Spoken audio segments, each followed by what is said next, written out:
Hello guys and welcome back sa ating channel, and for today's video, ang gagawin natin is paano natin masusolusyonan ang mabagal na internet sa house. So ngayon, merong problema yung kapatid ko. So mabagal yung internet niya sa house kapag nasa second floor. Ngayon, hindi naman ganun kalaki yung bahay, pero still, hindi siya nakakakuha ng napaka-bilis na internet kahit na up to 200 Mbps ang internet niya. And may isa akong nakita ang problema na kahit tumabi ako ngayon, katulad ngayon, katabi ko ang Wi-Fi or ISP nila, which is si Globe, yung Wi-Fi niya, sobrang bagal pa din. So, try nating mag-speed test para malaman natin kung gaano siya kabilis ngayon. So, buksan lang natin yung browser and then let's go to Google and then type natin speed test. Okay, let's take a speed test. Go.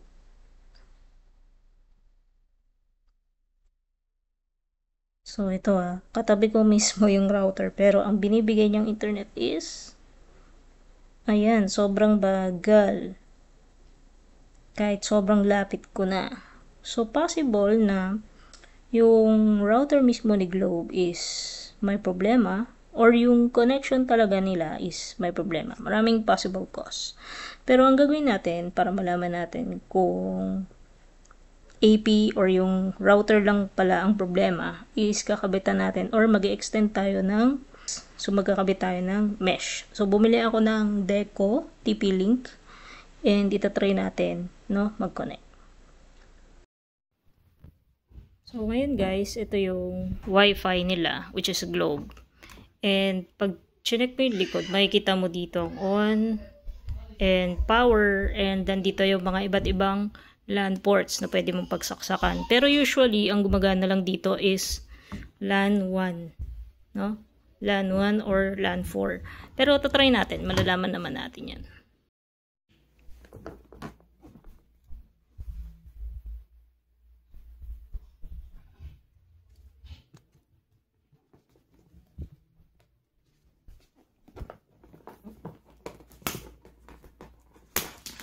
So, buksan natin siya and tignan natin kung anong laman.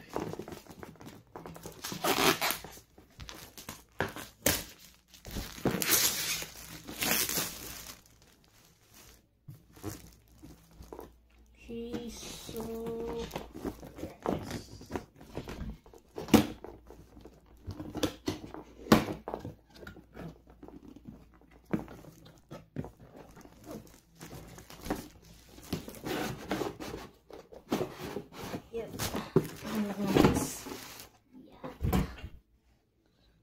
siya guys. So, dalawang AP or mesh. So, ang dalawa nito.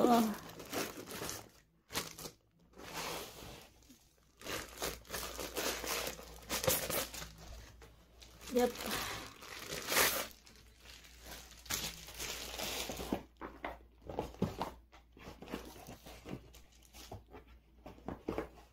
Of course, merong 2 power cables and network cable. Just in case na gusto nyo maging cable. Meron din siyang installation guide, just in case. So, yeah, set up na natin siya. So, ngayon guys, sinaksa ko yung isang mahabang LAN cable sa port 1 ng ating Wi-Fi router. And then, yung kabilang side is nilagay ko dito sa likod ng isa nating TP-Link. So, ayan siya. Nilagay ko siya sa port 1. And i-turn on ko lang. Then now, nagbi-blink na siya ng blue-green. So, check natin kung paano dito mag-connect.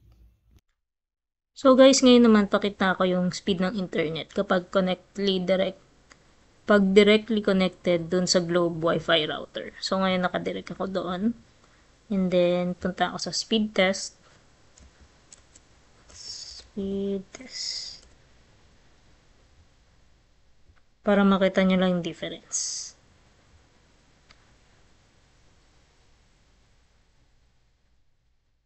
Okay.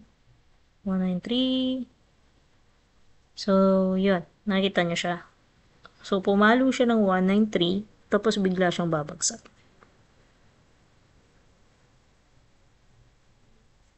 Yan. So, ang download speed ko is 7.89. Yan, ang upload speed ko ay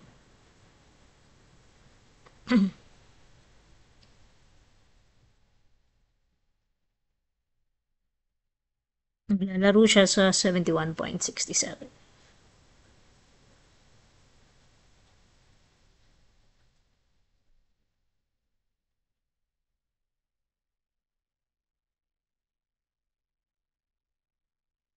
So, nangyari.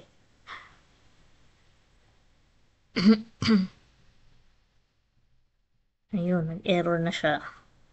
Ulit. Start. Go.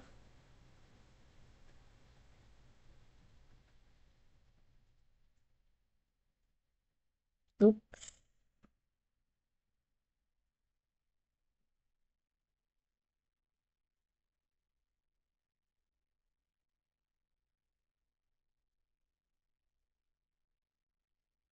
Ayan. So, nag-iba na naman siya, guys. So, hindi siya reliable, no? So, hindi reliable yung speed ng internet natin pag kumonect tayo directly dun sa Wi-Fi router ni Globe. Yan. Kanina, di ba sobrang taas? Halos 300. Ngayon, 8.53. Yan. So, nung nag-setup tayo ng mesh Wi-Fi, mas umokay siya, mas naging stable. And I think mas prefer natin ang stable kesa unstable, di ba? Hi guys, so ngayon na-setup na natin yung Deco Wi-Fi. So, check natin. So, doon ako connected kay Deco E4. And then ngayon, check natin ngayon yung speed test natin. Speed test.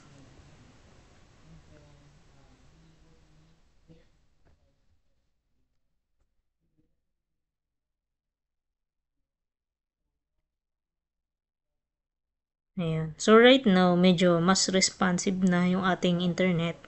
And makikita nyo dito na mas mabilis na siya ngayon compared sa kanina. Kanina kasi medyo nagfa-fluctuate yung internet. Ngayon, nagkabit na tayo ng mesh. Nagkabit na tayo ng mesh wifi. So, yun. Nasolusyonan yung bagal ng internet nila. So, kahit nasa second floor ka or nasa first floor, hindi mo na kailangan maglipat-lipat ng internet. Automatic. Nagsaswitch na siya kung saang mesh ka dapat kumonect, no? So, yun lang guys. Share ko lang sa inyo, no? Na malaking tulong talaga ang nagagawa ng mga home mesh wifi. So, see you again guys sa next video natin and thank you ulit sa panonood. Bye!